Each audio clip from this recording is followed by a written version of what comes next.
Hola, hola, ¿cómo estás? Espero que muy bien. Nos volvemos a encontrar hoy 18:30 horas, como todos los días, ¿sí? Este miércoles nos tomamos vacaciones, estuvimos refaccionando algunas cosas, armando ciertas cositas, así que no nos conectamos. Pero hoy nos volvemos a juntar, nos volvemos a ver en este sábado y domingo de lectura, ¿sí? Recuerden que el fin de semana pasado empezamos a leer el libro El hombre en búsqueda de sentido de Viktor Frankl, psicólogo, psiquiatra, médico austríaco, que estuvo preso y detenido en los campos de concentración de Auschwitz y Dachau. Y perdonen mi pronunciación, sí, corríjanme si necesito pronunciarlo de otra manera, si se pronuncia, mejor dicho, de otra manera. Y nos estuvo acompañando este fin de semana pasado y vamos a continuar en este de ahora, leyendo sus vivencias. Y puntualmente lo que hizo él fue observar las emociones de los prisioneros. ¿Y por qué elegí este libro? Porque me parece que es un libro exquisito para disfrutar hoy en cuarentena. Más de uno se encuentra que está prisionero en su casa, sí que estamos prisioneros, que no podemos salir.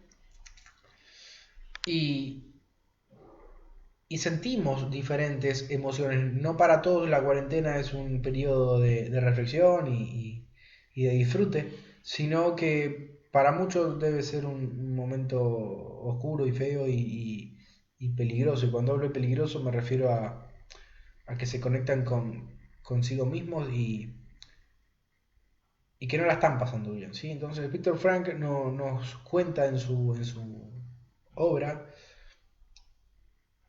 maneras y formas que tiene el preso del campo de concentración, que podemos vagamente encontrar similitudes con nosotros mismos hoy en día, ¿sí?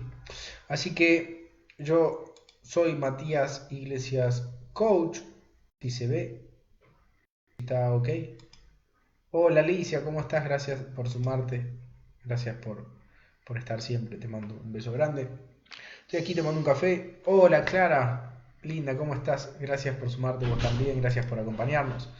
Estamos prontos a comenzar con la lectura el día de hoy, con continuar los capítulos que habíamos leído. Habíamos visto la primera fase, su llegada al campo de concentración y habíamos comenzado con la segunda fase, que era las primeras emociones que empezaba a sentir un prisionero dentro del campo, ¿sí?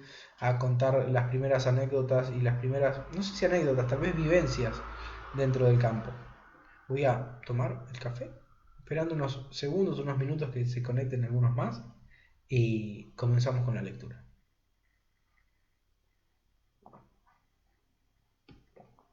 Quiero preguntarte. Qué bueno que la familia se reúna. No me usen de excusa. Eh, Júntense, qué bueno que estamos todos reunidos en esta cuarentena. Hola Luis, ¿cómo estás? Gracias por sumarte. Te mando un beso enorme. Vamos a continuar hoy, sí, con nuestra lectura. Viktor Frankl, El hombre en busca del sentido. Mientras me voy terminando el café, les quiero preguntar qué destacan del fin de pasado, si pudieron escuchar y presenciar los primeros capítulos que leímos, qué recuerdan, qué nos pueden decir, qué les llamó la atención, ¿sí? Les hago esas preguntas antes de comenzar con lo que sigue.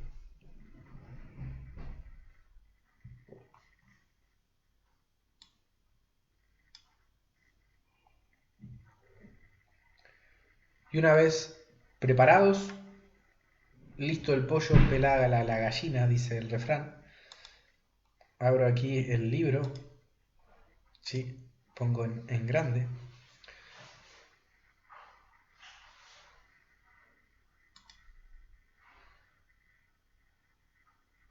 Y comienzo. Comenzamos con la lectura. Política y religión. Esta ausencia de sentimientos en los prisioneros con experiencia, es uno de los fenómenos que mejor expresan esa desvalorización de todo lo que no redunde en interés de la conservación de la propia vida. Todo lo demás, el prisionero lo consideraba un lujo superfino. En general, en el campo sufríamos también de hibernación cultural, con solo dos excepciones, la política y la religión. Todo el campo hablaba casi continuamente de política. Las discusiones surgían ante todos los rumores que se cazaban al vuelo y se transmitían con ansia. Los rumores sobre la situación militar casi siempre eran contradictorios. Se sucedían con rapidez y lo único que conseguían era azuzar la guerra de nervios que agitaba las mentes de todos los prisioneros.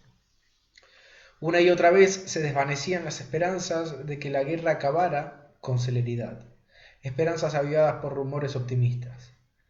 Algunos hombres perdían toda esperanza, pero siempre había optimistas incorregibles que eran los compañeros más irritantes. Cuando los prisioneros sentían inquietudes religiosas, estas eran las más sinceras que cabe imaginar. Y muy a menudo, el recién llegado quedaba sorprendido y admirado por la profundidad y la fuerza de las creencias religiosas. A este respecto, lo más importante e impresionante eran las oraciones o los servicios religiosos improvisados en el rincón de un barracón o en la oscuridad del camión de ganado en que nos llevaban de vuelta al campo desde el lejano lugar del trabajo, cansados, hambrientos y helados bajo nuestras ropas harapientas.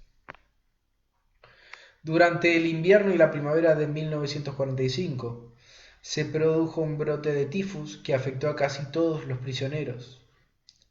El índice de mortalidad fue elevado entre los más débiles, quienes habían de continuar trabajando hasta el límite de sus fuerzas. Los chamizos de los enfermeros carecían de las mínimas condiciones, apenas teníamos medicamento y personal sanitario. Algunos de los síntomas de la enfermedad eran muy desagradables. Una aversión irreprimible a cualquier migaja de comida, lo que constituía un peligro más para la vida. Y terribles ataques de delirio. El peor de los casos de delirio lo sufrió un amigo mío que creía que se estaba muriendo y al intentar rezar era incapaz de encontrar las palabras. Para evitar estos ataques, yo y muchos otros intentábamos permanecer despiertos la mayor parte de la noche. Durante horas redactaba discursos mentalmente. En un momento dado, empecé a reconstruir el manuscrito que había perdido en la cámara de desinfección de Auschwitz. Y en taquigrafía garabateé las palabras clave en trozos de papel diminutos. Una sesión de espiritismo. De vez en cuando se suscitaba una discusión científica y en una ocasión presencié algo que jamás había visto durante mi vida normal, aun cuando tangencialmente se relacionaba con mis intereses científicos. Una sesión de espiritismo. Me invitó el médico jefe del campo, prisionero también, quien sabía que yo era psiquiatra. La reunión tuvo lugar en su pequeño despacho de la enfermería.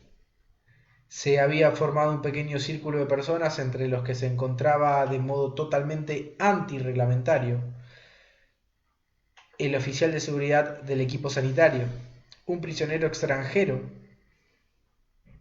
Comenzó a invocar a los espíritus con una especie de oración.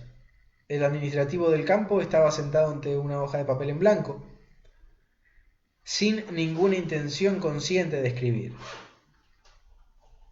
Durante los 10 minutos siguientes, transcurridos los cuales la sesión concluyó ante el fracaso del médium en conjurar a los espíritus para que se mostraran, su lápiz trazó despacio unas cuantas líneas en el papel, hasta que fue apareciendo de forma bastante legible: Vae ve. Me aseguraron que el administrativo no sabía latín y que nunca antes había oído las palabras vae victis, ay, los vencidos. Mi opinión personal es que seguramente las habría oído alguna vez, aunque sin llegar a captarlas de forma consciente, y quedaron almacenadas en su interior para que el espíritu de su subconsciente, las recogiera unos meses antes de nuestra liberación y del final de la guerra.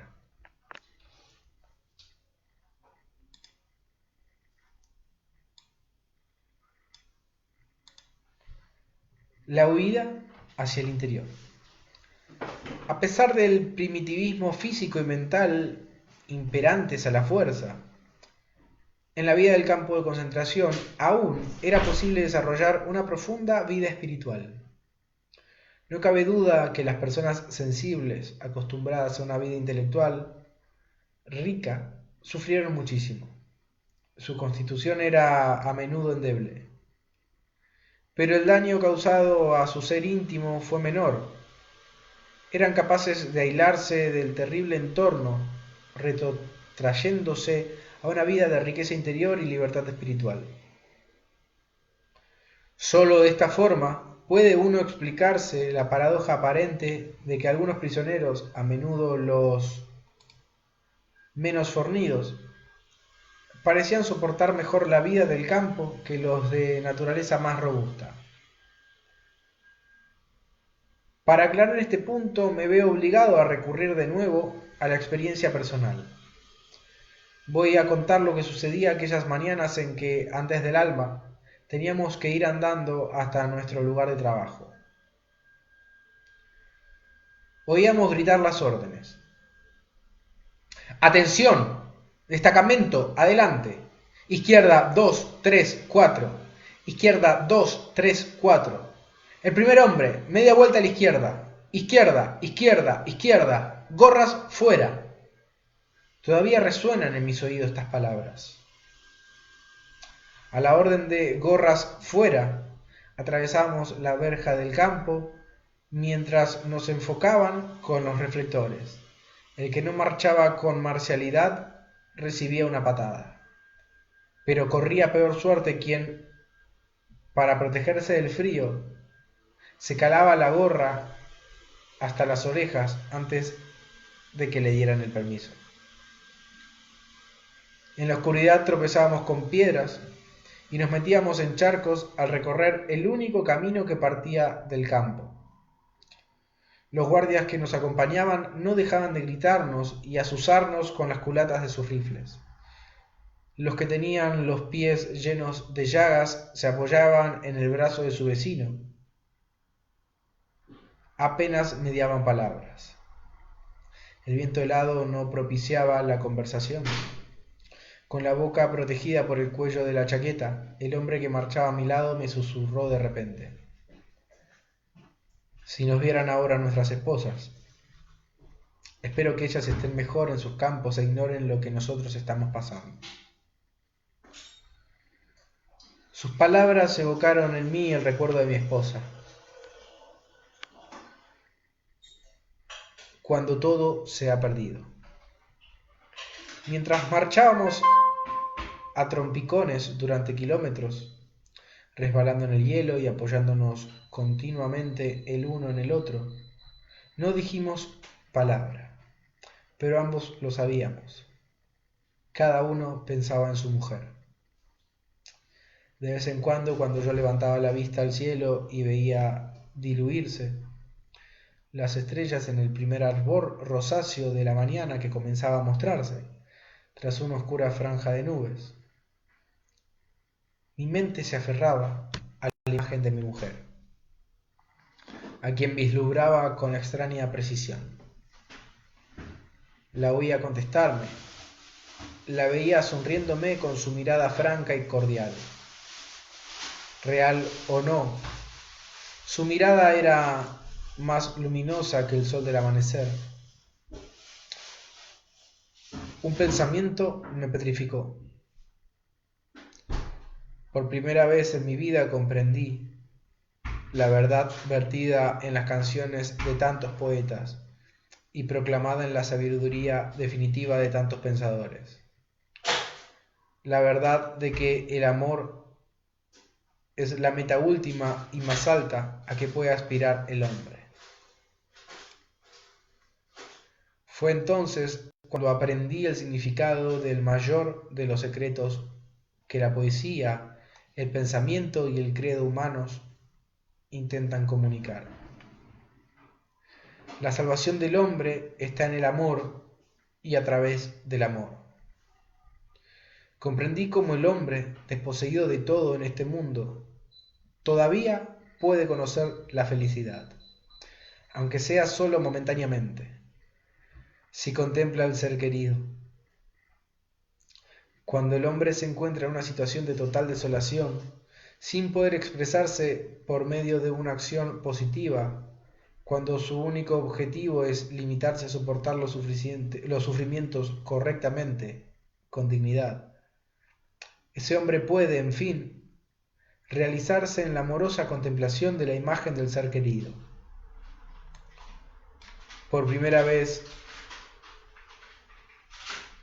en mi vida podía comprender el significado de las palabras. Los ángeles se pierden en la contemplación perpetua de la gloria infinita. Delante de mí tropezó y se desplomó un hombre, cayendo sobre él los que le seguían. El guardia se precipitó hacia ellos y a todos alcanzó con su látigo. Este hecho distrajo mi mente de sus pensamientos unos pocos minutos, pero pronto mi alma encontró de nuevo el camino para regresar a su otro mundo. Y, olvidándome de la existencia del prisionero, continué la conversación con mi amada. A ver, aguárdame un segundo. Gordi, sí. ¿Puedo dejar de hacer ruido, porfa? Ay, perdón. Gracias. Perdón, tenía un ruido acá en casa. Seguí. Releo la última oración. Delante de mí tropezó y se desplomó un hombre, cayendo sobre él los que le seguían. El guarda se precipitó hacia ellos y a todos alcanzó con su látigo. Este hecho distrajo mi mente de sus pensamientos unos pocos minutos, pero pronto mi alma encontró de nuevo el camino para regresar a su otro mundo.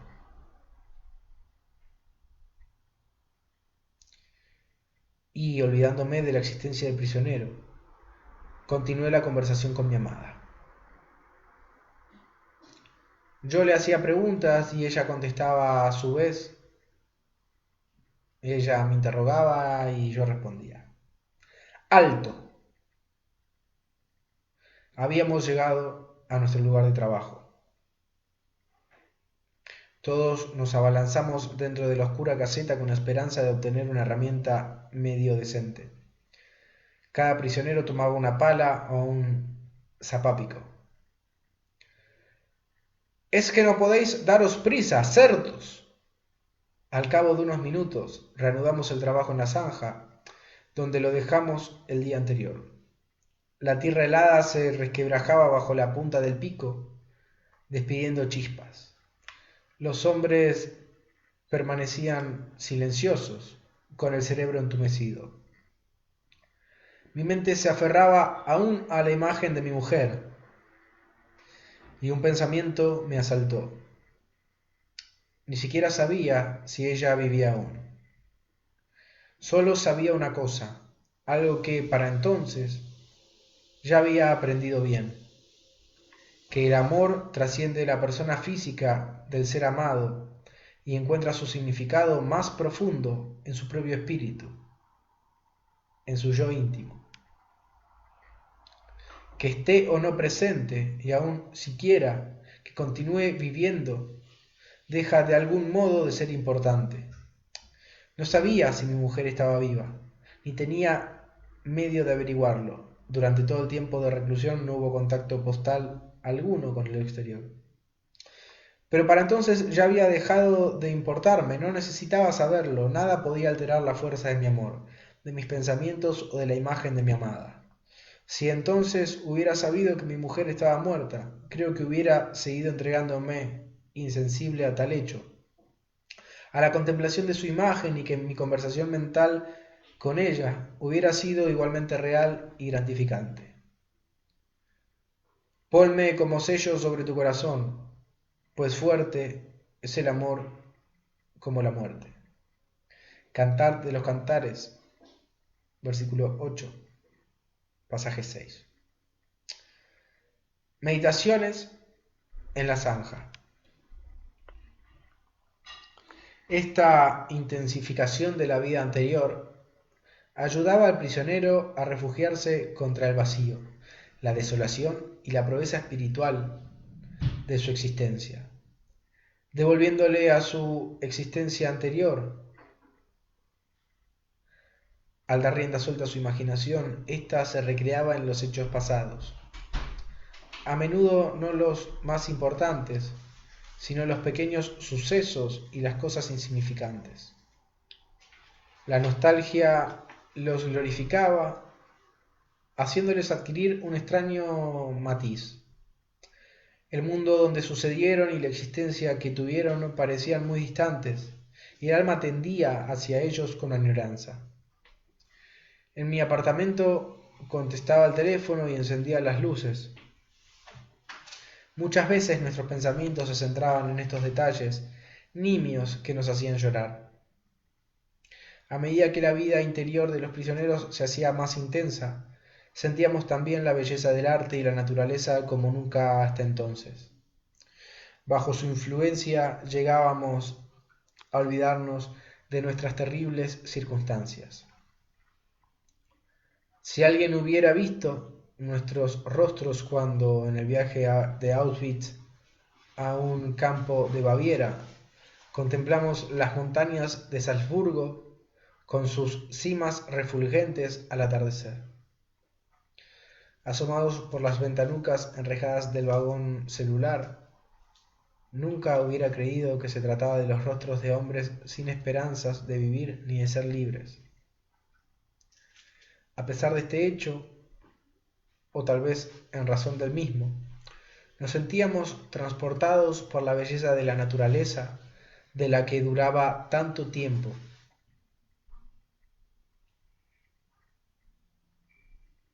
Nos habíamos visto privados. Incluso en el campo, cualquiera de los prisioneros podía atraer la atención del camarada que trabajaba a su lado, señalándole una bella puesta de sol, resplandeciendo por entre las altas copas de los bosques bávaros, como se ve en la famosa acuarela de Durero. Esos mismos bosques donde construíamos un inmenso almacén de municiones oculto a la vista.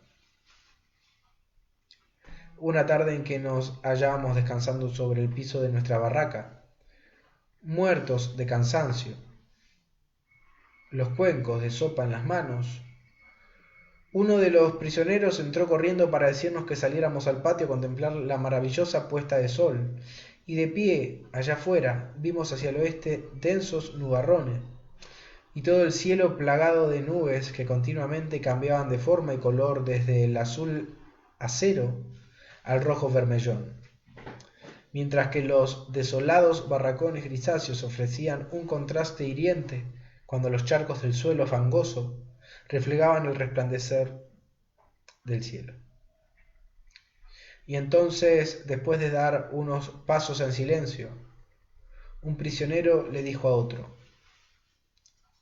qué bello podría ser el mundo. Monólogo al amanecer. En otra ocasión estábamos cavando una trinchera. Amanecía en nuestro derredor un amanecer gris. Gris era el cielo y gris la nieve a la pálida luz del alba. Grises los harapos que mal cubrían los cuerpos de los prisioneros y grises sus rostros. Mientras trabajaba, hablaba quedamente a mi esposa, o quizás estuviera debatiéndome por encontrar la razón de mis sufrimientos, de mi lenta agonía. En una última y violenta protesta contra lo inexorable de mi muerte inminente, sentí como si mi espíritu traspasara la melancolía que nos envolvía. Me sentí trascender aquel mundo desesperado, insensato, y desde alguna parte escuché un victorioso sí como contestación a mi pregunta sobre la existencia de una intencionalidad última. En aquel momento, y en una franja lejana, encendieron una luz que se quedó allí fija en el horizonte, como si alguien la hubiera pintado. En medio del gris miserable de aquel amanecer en Baviera, et lux in tenebris lucet, y la luz brilló en medio de la oscuridad. Estuve muchas horas tajando el terreno helado. El guardián pasó junto a mí insultándome y una vez más volví a conversar con mi amada. La sentía presente a mi lado, cada vez con más fuerza, y tuve la sensación de que sería capaz de tocarla, de que si extendía mi mano cogería la suya. La sensación era terriblemente fuerte. Ella estaba allí realmente. Y entonces, en aquel mismo momento, un pájaro bajó volando y se posó justo frente a mí, sobre la tierra que había extraído de la zanja, y se quedó mirando fijamente.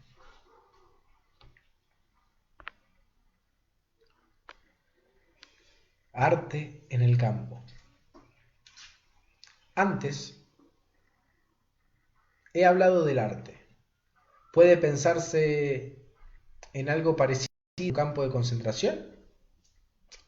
Depende más bien de lo que uno llame arte. De vez en cuando se improvisaba una especie de espectáculo de cabaret. Se despejaba temporalmente un barracón, se apiñaban o se clavaban entre sí unos cuantos bancos y se estudiaba un programa. Por la noche los que gozaban de una buena situación, los capos, y los que no tenían que hacer grandes marchas fuera del campo, se unían allí y reían o alborotaban un poco. Cualquier cosa que les hiciera olvidar. Se cantaba, se recitaban poemas, se contaban chistes que contenían alguna referencia satírica sobre el campo. Todo ello no tenía otra finalidad que la de ayudarnos a olvidar, y lo conseguía. Las reuniones eran tan eficaces que algunos prisioneros asistían a las funciones, a pesar de su agotador cansancio, y aun cuando, por ello, perdieran su rancho aquel día. El buen humor es siempre algo envidiable. Al principio de nuestro internamiento nos permitían reunirnos en un cuarto de máquinas a medio construir para saborear durante media hora el plato de sopa que nos repartían a mediodía. Como la tenía que pagar la empresa constructora, era de todo menos alimenticia. Al entrar, cada uno recibía un cucharón de sopa aguada mientras la sorbíamos con avidez. Un prisionero italiano trepaba encima de una cuba y nos entonaba arias italianas. Los días que no daba el recital musical tenía garantizada una ración doble de sopa, sacada del fondo del perol, es decir, con guisantes. En el campo se concedían premios no solo por entretener, sino también por aplaudir. Por ejemplo, a mí podía haberme protegido, y fui muy afortunado al no necesitarlo, el capo más temido de todos, a quien por más de una razón se le conocía por el sobrenombre de el capo asesino. Contaré cómo sucedió. Una tarde tuve el gran honor de que me invitaran otra vez a la sesión de espiritismo. Estaban reunidos en aquella habitación unos cuantos amigos íntimos del médico jefe. Asimismo estaba presente de forma totalmente ilegal el oficial a cargo del escuadrón sanitario. El capo asesino entró allí por casualidad y le pidieron que recitara uno de sus poemas que se habían hecho famosos o infames en el campo. No necesitaba que se lo repitieran 2 veces, de modo que rápidamente sacó una especie de diario del que empezó a leer unas cuantas muestras de su arte. Me mordía los labios hasta hacerme sangre para no reírme al escuchar uno de sus poemas amorosos, y seguramente gracias a ello salvé la vida. Como además le aplaudí con largueza, es muy posible que también hubiera estado a salvo, caso de haber sido posible, destinado a su cuadrilla de trabajo, donde ya me habían asignado un día que para mí fue más que suficiente. Pero siempre resultaba útil que el capo asesino le conociera a uno desde algún ángulo favorable, así que le aplaudí con todas mis fuerzas. La obsesión por buscar el arte dentro del campo adquiría en general matices grotescos. Yo diría que la impresión real que producía todo el que se relacionaba con lo artístico surgía del contraste casi fantasmagórico entre la representación y la desolación de la vida en el campo que le servía de telón de fondo. Nunca olvidaré que en la segunda noche que pasé en Auschwitz fue la música lo que me despertó de un sueño profundo. El guardia encargado del barracón celebraba una especie de fiestecilla en su habitación que estaba próxima a la entrada de nuestra puerta. Voces achispadas se desgañitaban cantando tonadas gastadas. De pronto se hizo el silencio y en medio de la noche se oyó un violín que tocaba desesperadamente un tango triste. Una melodía poco conocida y poco desgastada por la continua repetición. El violín lloraba y una parte de mí lloraba con él. Pues aquel día cumplía 24 años. Alguien que yacía en alguna otra parte de Auschwitz, quizás alejada, solo unos cientos o miles de metros, y sin embargo fuera de mi alcance. Ese alguien era mi mujer. El humor en el campo. El descubrimiento de algo parecido al arte en un campo de concentración ha de sorprender bastante al profano en estas cosas, pero aún se sentiría mucho más sorprendido al saber que también había cierto sentido del humor. Claro está, en su expresión más leve y aún así solo durante unos breves segundos o unos minutos escasos. El humor es otra de las armas con las que el alma lucha por su supervivencia.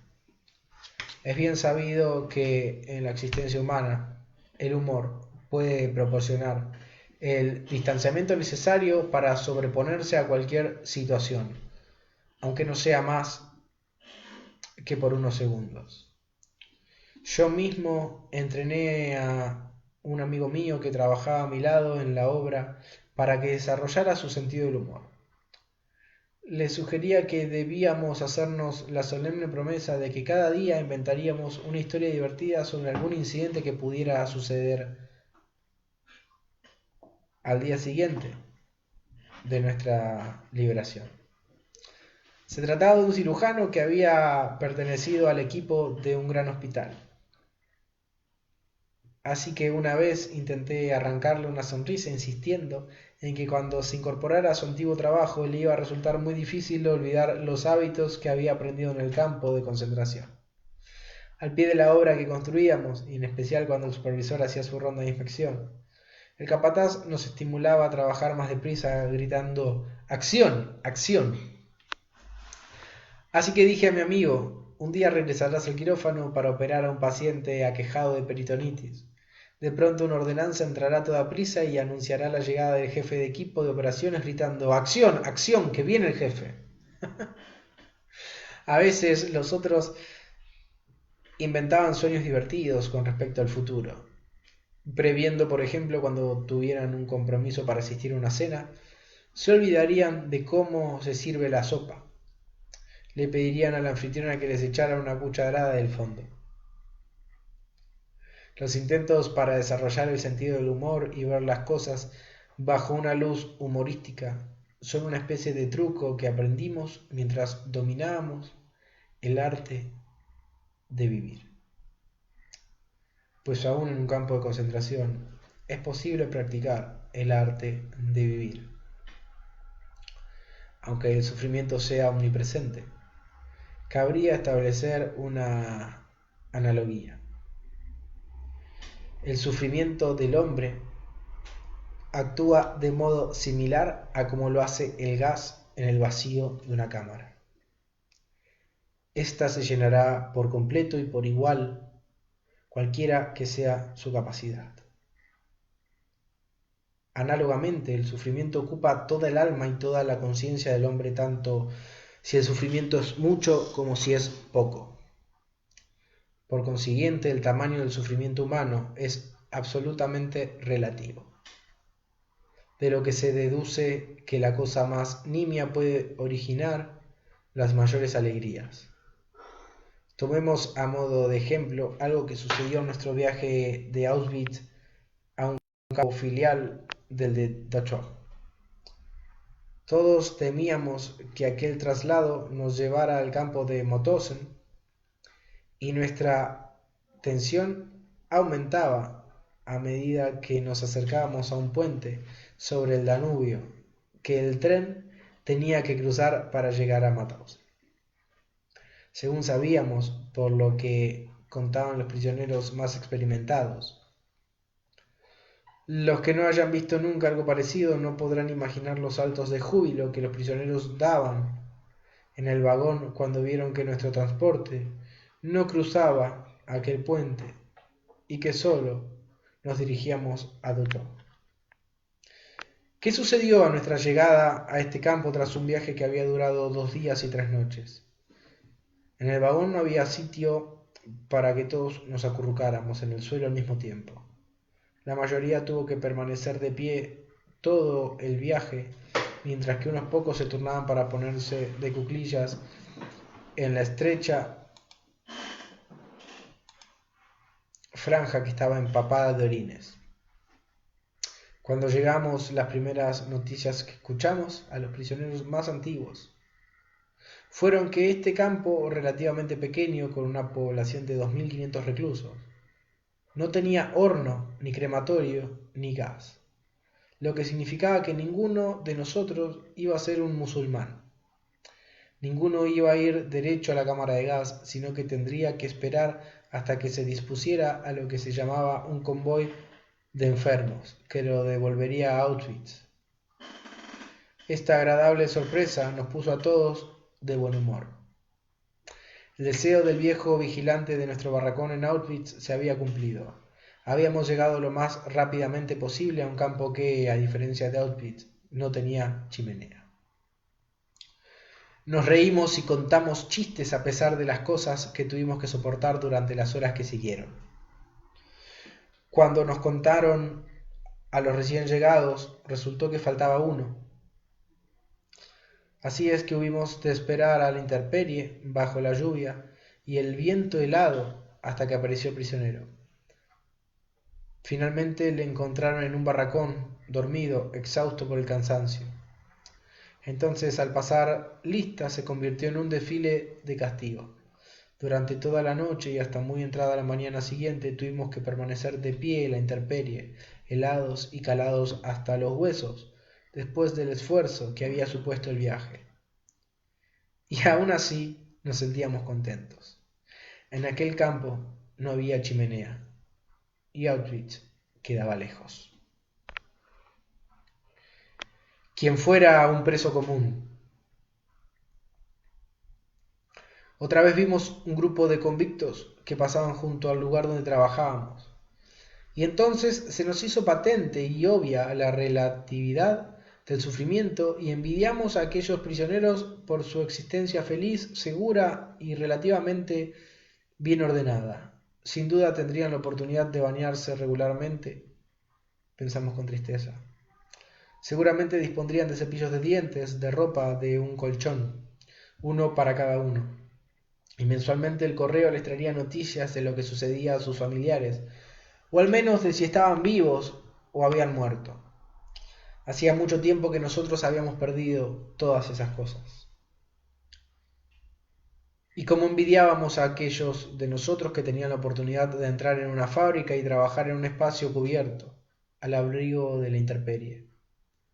Más o menos todos nosotros deseamos que nos tocara un poco de suerte relativa. La escala de la fortuna abarcaba muchos más matices. Por ejemplo, en los destacamentos que trabajaban fuera del campo, en uno de los cuales me encontraba yo, había unas cuantas unidades que se consideraban peores que las demás. Se envidiaba al que no tenía que chapotear en la húmeda y fangosa arcilla de un declive encarpado, vaciando los artesones de un pequeño ferrocarril durante 12 horas diarias. La mayoría de los accidentes sucedían realizando esta tarea y solían ser fatales. En otras cuadrillas de trabajo el capataz seguía una tradición, al parecer local, que consistía en propinar golpes a diestro y siniestro, lo cual nos hacía envidiar la suerte relativa de no estar bajo su mando o, todo lo más, de estarlo solo temporalmente. Una vez y debido a una situación desdichada fui a parar a aquel grupo. Si tras 2 horas de trabajo, durante las cuales el capataz se ensañó conmigo especialmente, no nos hubiera interrumpido una alarma aérea, obligándonos a reagruparnos después, creo que hubiera tenido que regresar al campo en alguna de las camillas que transportaban a los hombres que habían muerto o estaban a punto de morir por la extrema fatiga. Nadie podría imaginar el alivio que en semejante situación puede producir el sonido de la sirena. Ni siquiera el boxeador que oye sonar la campana que anuncia el final del asalto, salvándole así, en el último instante, de un knockout seguro. Suerte es lo que a uno no le toca padecer. Agradecíamos a los más ínfimos favores. Nos conformamos con tener tiempo para despiojarnos antes de ir a la cama, aunque ello no fuera en sí muy placentero. Suponía estar desnudos en un barracón helado, con carámbanos colgando del techo. Nos contentábamos con que no hubiera una alarma aérea durante esta operación y las luces permanecieran encendidas. En la oscuridad no podíamos despiojarnos, lo que suponía pasar la noche en vela. Los escasos placeres de la vida del campo nos producían una especie de felicidad negativa, la liberación del sufrimiento, como dijo Schopenhauer, pero sólo de forma relativa. Los verdaderos placeres positivos, aún los más nimios, escaseaban. Recuerdo haber llevado una especie de contabilidad de los placeres diarios y comprobar que en el lapso de muchas semanas solamente había experimentado 2 momentos placenteros. Uno había ocurrido cuando, al regreso del trabajo y tras una larga espera, me admitieron en el barracón de cocina, asignándome a la cola que se alineaba ante el cocinero prisionero F, semioculto, detrás de las enormes cacerolas. F servía la sopa en los cuencos que le presentaban los prisioneros que desfilaban apresuradamente.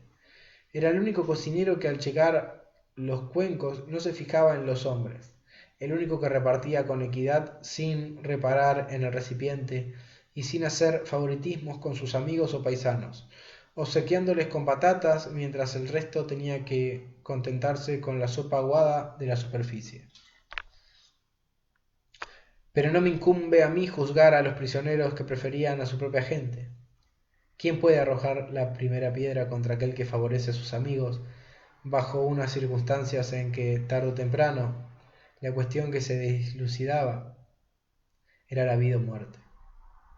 Nadie puede juzgar, nadie, a menos que con toda honestidad pueda contestar que en una situación similar no hubiera hecho lo mismo. Mucho tiempo después de haberme integrado a la vida normal, es decir, mucho tiempo después de haber abandonado el campo, me enseñaron una revista ilustrada con fotografías de prisioneros asignados en sus literas mirando y sensibles a sus visitantes. ¿No es algo terrible esos rostros mirando fijamente y todo lo que ello significa? ¿Por qué?, pregunté, y es que en verdad no lo comprendía. En aquel momento lo vi todo de nuevo, a las 5 de la madrugada. Todo estaba oscuro allá afuera. Como boca de lobo, yo estaba echado sobre un duro tablón en el suelo de tierra del barracón, donde se cuidaba a unos 70 de nosotros. Estábamos enfermos y no teníamos que dejar el campo para ir a trabajar. Tampoco teníamos que desfilar. Podíamos permanecer echados todo el día en nuestro rincón y dormitar esperando el reparto diario de pan, que por supuesto era menor para los enfermos, y el rancho de sopa aguada y también en menor cantidad. Y sin embargo, estábamos contentos, satisfechos a pesar de todo, mientras nos apretujamos los unos contra los otros para evitar la pérdida innecesaria de calor. Emperezados y sin la menor intención de mover ni un dedo, sin necesidad, oíamos los agudos silbatos y los gritos que venían de la plaza donde el turno de noche acababa de regresar y formaba para la revista.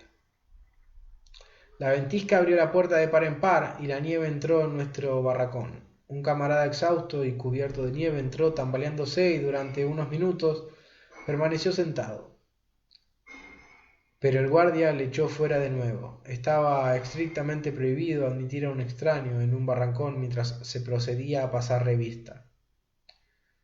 Cómo compadecía aquel individuo y qué contento estaba yo de no encontrarme en su lugar, sino dormitando en la enfermería. Qué salvación suponía el permanecer allí 2 días y tal vez otros 2 más. Al campo de infecciosos. Mi suerte se vio incrementada todavía más, al 4.º día de mi estancia en la enfermería y a punto de ser asignado al turno de noche, lo que habría supuesto mi muerte segura. El médico jefe entró apresuradamente en el barracón y me sugirió que me ofreciese voluntario para desempeñar tareas sanitarias en un campo destinado a enfermos de tifus. En contra de los consejos de mis amigos y a pesar de que casi ninguno de mis colegas se ofrecía, decidí ir como voluntario. Sabía que en un grupo de trabajo moriría en poco tiempo y si tenía que morir, siquiera podía darle algún sentido a mi muerte. Pensé que tenía más sentido intentar ayudar a mis camaradas como médico que vegetar o perder la vida trabajando de forma improductiva, como hacía entonces. Para mí era una cuestión de matemáticas sencillas y no de sacrificio. Pero el suboficial del equipo sanitario había ordenado en secreto que se cuidara de forma especial a los 2 médicos voluntarios para ir al campo de infecciosos hasta que fueran trasladados al mismo. El aspecto de debilidad que presentamos era tal que tenía que tener 2 cadáveres más en vez de 2 médicos. Ya he mencionado antes que todo lo que no se relacionaba con la preocupación inmediata de la supervivencia de uno mismo y sus amigos carecía de valor. Todo se supeditaba a tal fin. El carácter del hombre quedaba absorbido hasta el extremo de verse envuelto en un torbellino mental que ponía en duda y amenazaba toda la escala de valores que hasta entonces había mantenido. Influido por un entorno que no reconocía el valor de la vida y la dignidad humana, que había desposeído al hombre de su voluntad y le había convertido en un objeto de exterminio, no sin utilizarle antes al máximo y extraerle hasta la última gramo de sus recursos físicos. El yo personal acababa perdiendo sus principios morales. Sí, en un último esfuerzo por mantener la propia estima, el prisionero de un campo de concentración no luchaba contra ello. Terminaba por perder el sentimiento de su propia individualidad, de ser pensante, con una libertad interior y un valor personal. Acababa por considerarse solo una parte de la masa de gente.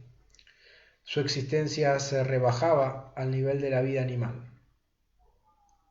Transportaban a los hombres en manadas, unas veces a un sitio y otras a otro, unas veces juntos y otras por separado, como un rebaño de ovejas sin voluntad ni pensamiento propios. Una pandilla pequeña pero peligrosa observaba desde todos los ángulos. Conducían al rebaño sin parar, atrás, adelante, con gritos, patadas y golpes. Y nosotros, los borregos, teníamos dos pensamientos: cómo evitar a los malvados sabuesos y cómo obtener un poco de comida. Lo mismo que las ovejas se congregaban tímidamente en el centro del rebaño, también nosotros buscábamos el centro de las formaciones. Allí teníamos más oportunidades de esquivar los golpes de los guardias, que marchaban a ambos lados, al frente y en la retaguardia de la columna. Los puestos centrales tenían la desventaja adicional de protegernos de los gélidos vientos, de modo que el hecho de querer sumergirse literalmente en la multitud era, en realidad, una manera de intentar salvar el pellejo. En las formaciones esto se hacía de modo automático, pero otras veces se trataba de un acto definitivamente consciente por nuestra parte, de acuerdo con las leyes imperativas del instinto de conservación. No ser conspicuos, siempre hacíamos todo lo posible por no llamar la atención de los SS. Bueno, amigos, hasta aquí ha llegado la lectura de hoy. Hemos avanzado bastante en las vivencias de Viktor Frankl. Verdaderamente es un libro que me estremece y a su vez me genera una gran curiosidad por cómo muestran, ¿no? Que encuentran alegría en cosas tan horribles, ¿sí? Recién cuando hablaba del humor y contaba que se reían, que encontraban maneras de divertirse. Por ejemplo, en ese campo de concentración no había chimenea. ¡Wow! Y todo esto lo tomo como recurso para estos días que hoy pasan, ¿no? Y es, bueno, yo estoy de cuarentena y la verdad sé que el mundo la está pasando mal. Ahora, ¿cuánto me toca lo que pasa en el mundo? Más allá de estar en cuarentena, ¿cuánto sufrimiento que tengo es generado por mí? ¿Y cuánto es generado por alguna situación en particular? Alguna situación que me toca de cerca y en primera persona. Nos vamos a encontrar mañana continuando con esta lectura. Espero que les haya gustado. Les agradezco por haberme acompañado nuevamente. Gracias por sus saludos, gracias por sus palabras. Leo algunos comentarios. Uy, mirá, Marce nos dice: qué lindo, Mati, lo estoy leyendo nuevamente hace un par de días y ahora veo que vos también. Gracias por compartir tus resonancias. Bueno, Marce, gracias a vos. Es un libro, bueno, para mí fantástico. Por eso lo comparto con ustedes. Más adelante iré leyendo otros, por ahí con historias no tan fuertes, ¿sí? Pero sí que nos pueden ayudar a mejorar nuestro vivir, ¿sí? Te voy a mandar un beso grande. Antes te invito a que me sigas en mis redes sociales. Estoy en Instagram como @MatíasIglesiasCoach. Estoy en YouTube como Matías Iglesias Coach. Y en Facebook como Matías Iglesias Coach. Mi página web es www.matiasiglesias.com. Recordá que podés mandarme un mensaje a mi WhatsApp 0034 645 620 069. Cualquier pregunta, cualquier cosa, cualquier comentario, te pido que me lo acerques. Nos despedimos, te agradezco tu participación, nos vemos mañana y ojalá que los tuyos estén bien y ojalá que los tuyos